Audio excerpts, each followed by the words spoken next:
Nowadays, the widespread of globalization has made us easily find ourselves working internationally or cross-culturally. Our members, some work for local company, some work for international company, but at the end, we spend many time working and negotiating with partners from different cultures. Therefore, our group decided to choose cultural differences as the topic for presentation today.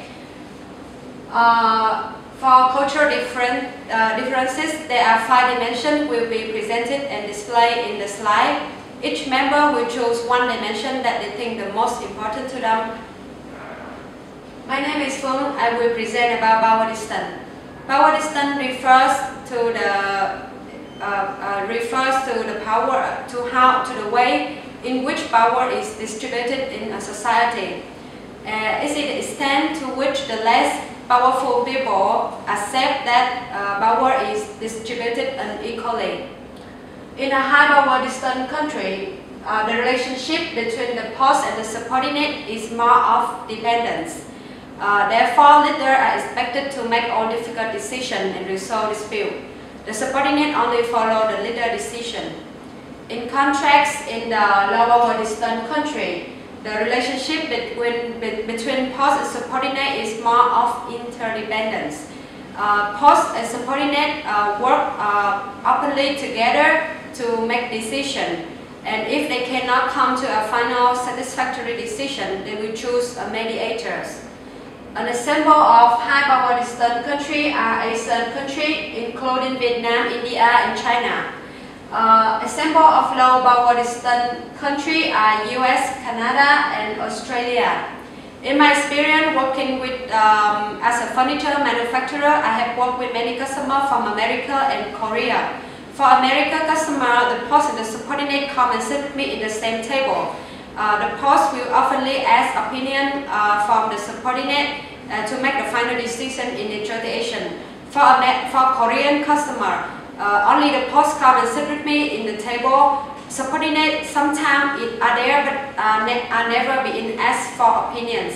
Similarly, when the information has been proposed for the partner in high power distant country, is it important to that the information go directly to the boss? If not, it takes a very long time for the proposal to be solved, or proposal will be rejected because the subordinate don't communicate effectively with the boss. The bottom line is that when you are negotiating with the partner from high power distant country, make sure you talking to the right person. Thank you. My name is Han.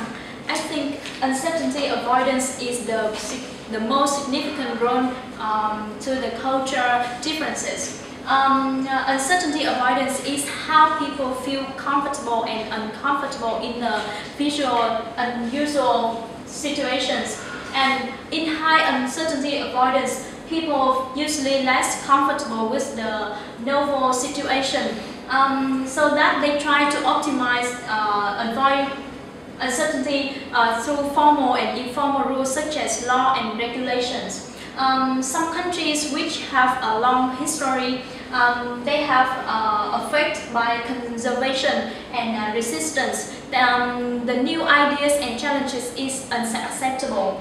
In low uncertainty avoidance, people usually feel more comfortable and relaxed, so that there is no rule-oriented mechanism in their business or in their company. Some countries such as Singapore, United States, they always make much more new ideas and risk-taking in their business. I used to work for Korean company.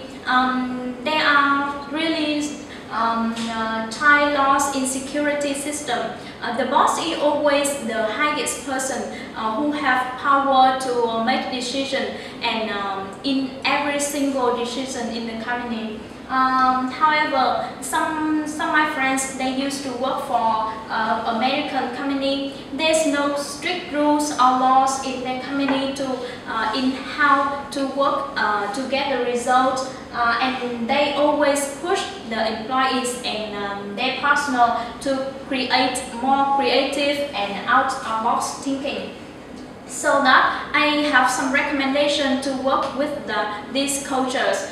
First of all, with high uncertainty avoidance, we should be more patient, and then focus more in risk management. And when we give any proposals, we need to make it clearer and more details. In the opposite side, low uncertainty avoidance, when we should make the process of making decisions is quicker and quicker, and no need to focus on risk management, and it's worth to be well prepared for new proposals with new solutions and innovation. I will talk about the individualism and collectivism dimension. There is always the obsession existence up to cultural groups in the world. They are individualism and collectivism. They are related to the social characteristic, not about the individual, and it is about how people in the society are integrated into the groups. Comparing two kinds of society will help us identify the differences in the style of international trading negotiation. You can see countries weak in the visualism culture and United States, Canada, New Zealand, and a part of Western Europe. And meanwhile, the collectivism culture is popular in Asia, India, and Latin America. In the individualism society, the stress is put on personal achievement and growth, and people are encouraged to live independently, honestly, and frankly.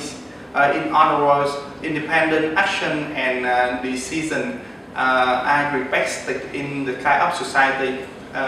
The people live in collectivism society is a member of lifelong and cohesive group.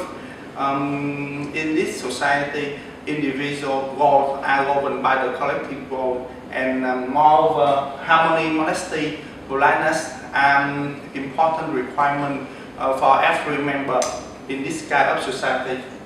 I have experience working with the Japanese partner, and negotiation is often in the form of dinner, and sympathy and connection usually lead to the initial success of the negotiation.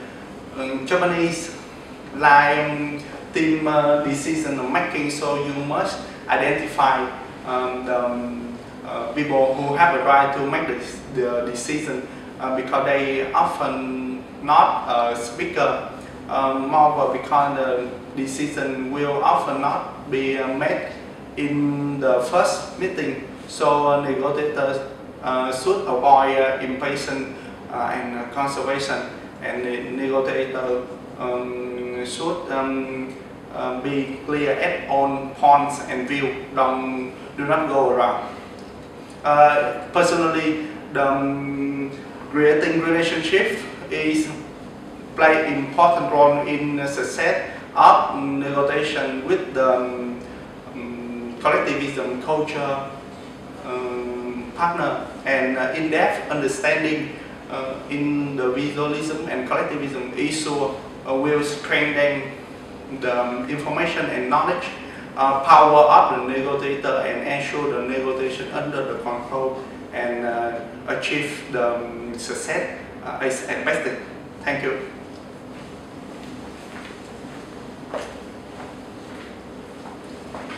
I'm Thanh Jia, and I would like to introduce one of the most important factors of culture in negotiation: masculinity and femininity. What is it? It is the cultural dimension, which refers to the way gender roles are distributed in culture. Masculinity culture consists of assertiveness, dominance, money, competition, success. And the typical example of this is Japan, Mexico, and Italy. While femininity culture appreciates the value like modesty, cooperation, solidarity, and relationship. And the country like this is Holland, Thailand, and Portugal. In my experience when working in a Japanese company, it's very easy to recognize that they have masculinity culture, which is characterized by challenge and recognition in job and higher job strength. While my friend works for the Holland company, which old feminine culture, and they have more cooperation at work, good relationship with their boss, and lower job stress. Of course, this is very important to remember. Association with gender roles are very different across the culture. One element in this culture it considers masculine, but in another they will be considered the feminine. So, to summarize, negotiator should consider the gender role.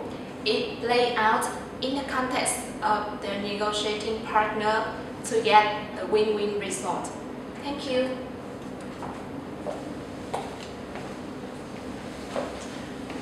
Hello, my name is Nhật Minh and I will be talking about the most important dimension of a culture dimension, which is orientation. So long-term orientation focusing on the future and the people that have a long-term orientation value persistent, perseverance, saving and adaptability. Meanwhile, short-term orientation means focusing on the present and the past, and they value people, value tradition, the current social hierarchy, and your social obligation. As you can see, this is an example of culture dimension between Vietnam and USA. You can see Vietnam score 57 in a long-term orientation. So Vietnam has a pragmatic culture, and USA score 27 in long-term orientation. So they have short-term orientation. Vietnamese business value relationship, formality, and low risk and high risk avoidance, while USA business focus on efficiency, high risk, high reward style, and immediate profit. The difference between two orientation can be very difficult to overcome. As you can you see, a negotiation between my company and our USA supplier is an example of this. During our first negotiation, the difference between our culture is very clear. While the USA negotiator is very quick to the point and focus on the profits and loss statement, the Vietnamese negotiator were slower, more careful, and extend an invitation to meeting after work in order to strengthen relationship and commitment. However, the USA negotiator didn't know this and refused the offer. Due to the difference between negotiation style, the negotiation didn't succeed immediately. During our second negotiation, both parties had done more research on each other culture, so they were more accepting and were able to meet halfway in their negotiation style. The negotiation were much more smoother and succeed in the end. To sum it up, negotiation with people with different orientation can be very difficult. Therefore, it is important to do your research before entering a cross-cultural negotiation. Despite the difference in opinion, our group opinion about what is the most important, dimension, in culture dimension, we had all agreed that culture dimension play a crucial role in the success of cross-cultural negotiation.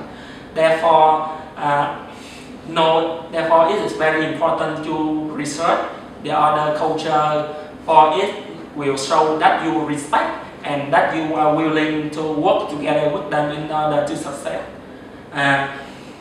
This is the end of our presentation. Thank you for listening. This is our reference.